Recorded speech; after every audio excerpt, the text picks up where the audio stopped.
Hey, welcome back to Milton Daily Homes. Chuck here. We have a list of 7 properties today and a bit of an eclectic mix.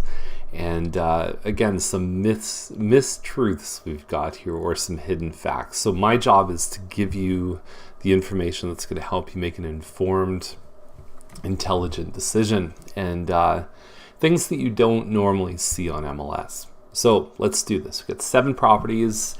And on Saturday, you want to talk about informed decisions, come to the Milton buyer class. We have a lot of great information. The 4 things that lenders look for, which will help you qualify for a mortgage. We talk about how to get the best homes, how to guarantee your agent's going to protect you, how to find out about homes before they even hit MLS, which is a real advantage in a hot market like this. We look at all the hidden costs. We look at how to get up to $10,000, even $15,000 of free government money to help you buy a house. And so all of that is on Saturday. There's no cost to attend. You just need to bring a food bank donation and we'll give you a book that you can take home. And it's got a lot of great information. So there you go. What's better than that? I don't know. But we're going to start today's episode.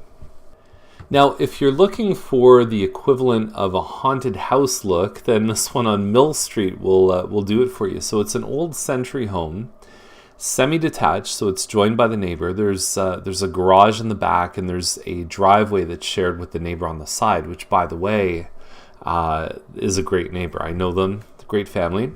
And there's only a couple of pictures here, so you've got, that's it.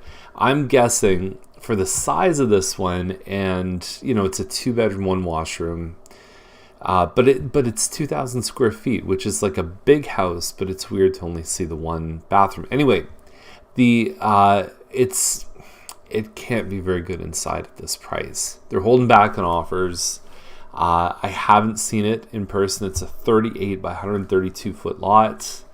The land itself is probably worth this kind of money, so it's just a matter of how it looks inside and how willing someone is to fix it up. I would say if this one was cleaned up, looking good, we saw the one on Broadway, which to me, this is a slightly better location than Broadway. That one just sold for $625 with updates.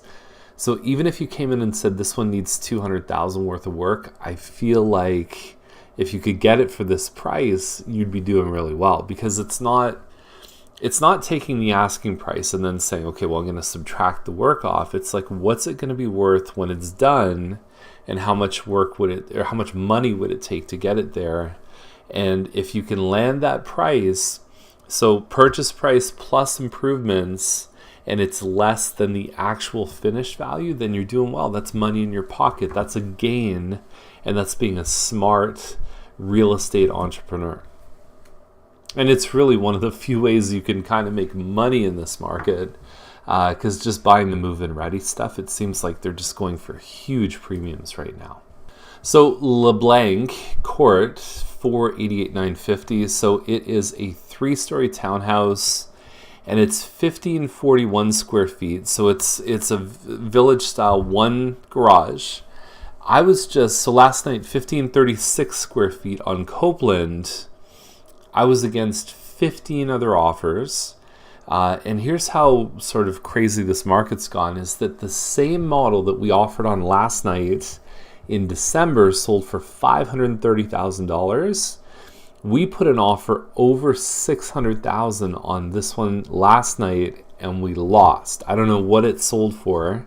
I think the offers went late into the night, but we had no conditions, check in hand, closing any time, and with an over 600 offer, we got destroyed. So I don't know where the money's coming from, but it's definitely a different world in 2017. So at $488,950, this one could and probably will go for like 150 over asking, like at least 100 over asking, believe it or not. So I wouldn't be surprised with this if they had 30 offers on it.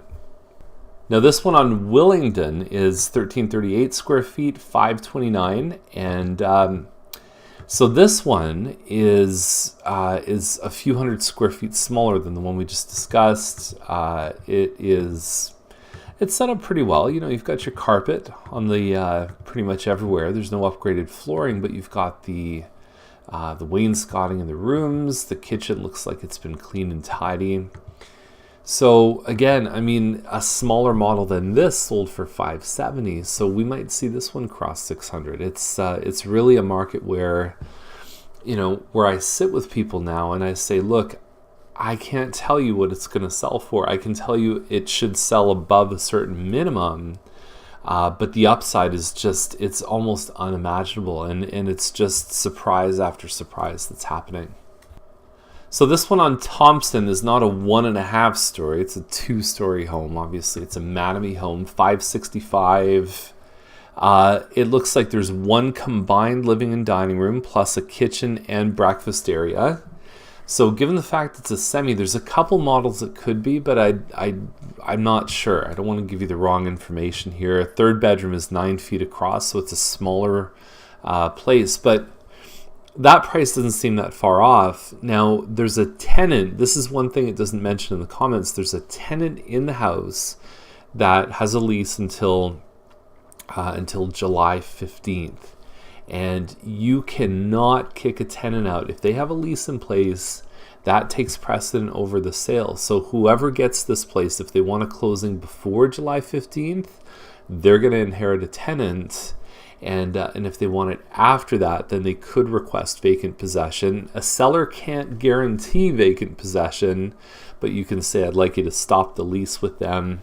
If a tenant doesn't want to leave, guess what? There's a long process, and you inherit that home on closing, including all the issues that happen with a tenant too. So you got to be really careful with existing tenants in places that you're looking to buy.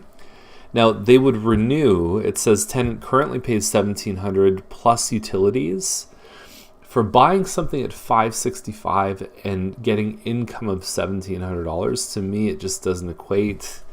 I would look for a minimum right now of half of, or like basically 0.5%. So if it was $565, if you divide that by 2, what's that? That's probably 56 divided by 2 is 28. I would want to see $2,800 in income. That's my standard because I know that you can get it elsewhere. So as an investor, you need to look and say, okay, is this really the best option? Now, you may get it elsewhere where the prices don't appreciate very much, and some people bank on Milton as having higher appreciation. But for me, I need to know that that property makes money every single month. Doesn't matter if the market's up or down, that I can make my $300 a month cash flow, then it's all good, right? And so if you're interested in any kind of philosophy or any thoughts about investing, if you're considering investing, let me know. I think we really guide people the right way, and there's a lot of people out there that do it wrong, and they're going to find themselves in trouble one day, even if it looks good on day one. So today it looks like I'm talking about pretty much every property. So Harwood is $699,900. We've seen this size of home sell for as high as $850,000, $900,000. I think it's probably likely this one's going to go $750,000 to $800,000, but it's, again, I can't predict this stuff. It's just so far beyond what anybody ever imagines. Now, the thing I like about this one is called a Powell model. It's about 1,900 square feet. When you get the siding, one of the things the builders do is they throw in a balcony up on the second floor, which is nice. I like when homes do light hardwood really well, because it's just so common these days to see a dark hardwood and either a dark kitchen or a white kitchen. And so seeing something where there's a little bit of white playing off more of a natural finish wood. I don't like when the wood's too orange, but when it's just kind of like almost subdued, different colored floor in the kitchen, they've done a good job. It's only an 8-foot ceiling, but they've got some nice Edison lights here. They've taken good care of it, and you can see there's a little bit of an office nook with a door going outside. So this would be good for someone who works from home during the day. Obviously, you'd hear the noise from the rest of the house, but if you had a quiet house, this is a nice little place to work from. Crown moldings here. And it looks like the bedrooms actually don't have any carpet. So I think it's a carpet-free home, unfinished basement, and Harwood's a good street. There's you could walk to 3 parks within probably 5 minutes, including the big Trudeau Park. It's a nice looking street. Now, I'm not going to talk about Third Side Road, but I am going to talk about this one in Appleby. By the way, these pictures, both of them have just awful pictures. Like if it doesn't add anything to the, to the impression, then just take it off. The other thing you have to do, like whenever you put a country property, I think you have to give some kind of a summary of what the land is and where it is. So a graphical representation of the lot. What shape is it? Where is it in relation to the roads? How far is the house from the main road? Those are all things I think you have to put them in the pictures. It doesn't make any sense if you don't, especially if the home isn't that great and there's no pictures of it. Here's the problem. 5 minutes to Milton Walmart. Let's test that theory because I know it's wrong. Okay, so Google Maps, there's the property right there. So you've got the escarpment that kind of cuts through. 14 Side Road, so you can access Main Street here, but the way the map shows is you go along Steeles to the Milton Walmart Supercenter. That is 13 minutes. It's not 5. That's a lie. And that's a big lie. It's not even like it's 6 minutes. It's 13. It's more than double what's quoted. So going from end to end in Milton, it doesn't take you less than 10 minutes. That's for sure. So there it is. So come to the buyer class this Saturday, miltonbuyerclass.com. And if you have any questions about this, we want to talk about investing, anything, we're going to keep you safe, make sure it's a good move for you. So have a great day. We'll see you tomorrow.